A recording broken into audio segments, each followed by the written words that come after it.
o Vinícius Paiva, que disse: a União Soviética e a China foram horríveis.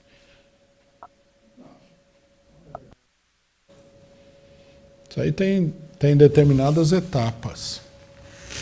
Primeiro que a Revolução Russa foi uma coisa maravilhosa.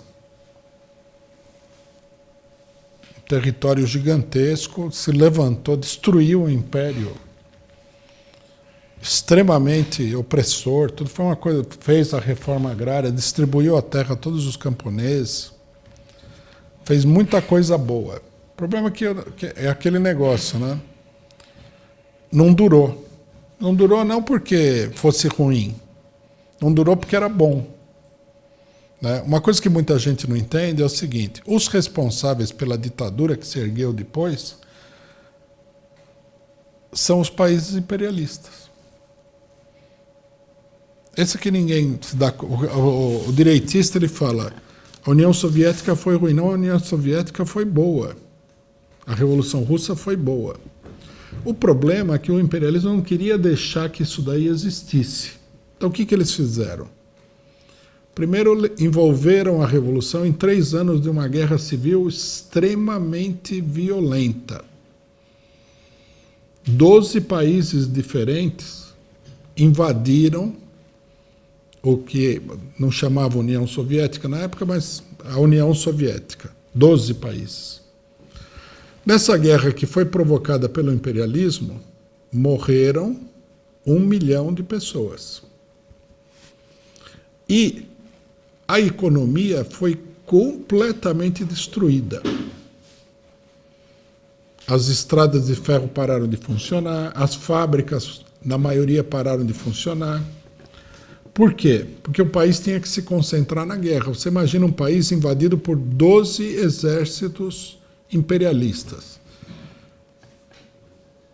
Inglaterra, França, Alemanha, Japão, todos esses países invadiram a União Soviética. Para derrotar esse pessoal, a economia ficou esgotada. E dessa crise que vai nascer a ditadura.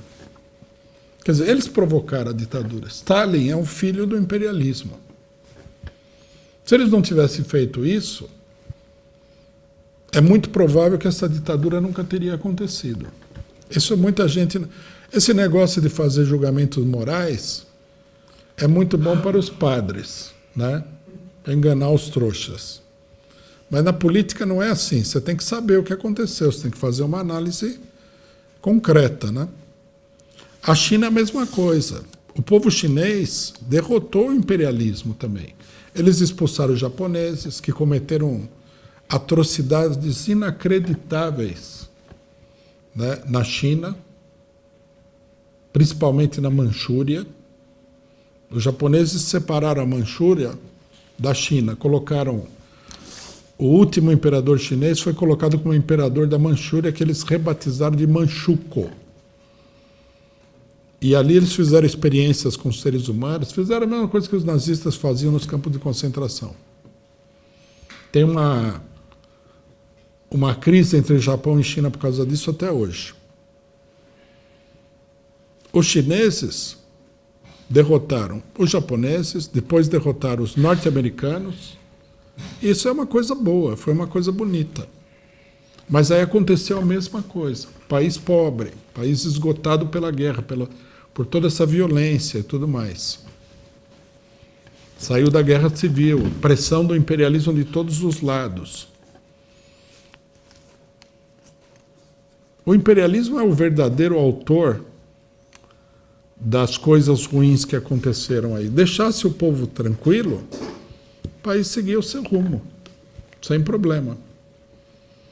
Agora, você está permanentemente ameaçado de invasão, como Cuba, por exemplo. Bloqueio econômico. Ninguém leva em consideração o bloqueio econômico de todos esses países. É uma análise que é feita no céu, né? Tem a China, como se fosse uma pessoa. Tem a Rússia. Por que não deu certo e tal? Fazer análise assim é fácil, mas não significa nada. É uma bobagem. O capitalismo é o responsável pelas loucuras que aconteceram aí e muito diretamente em todos esses países.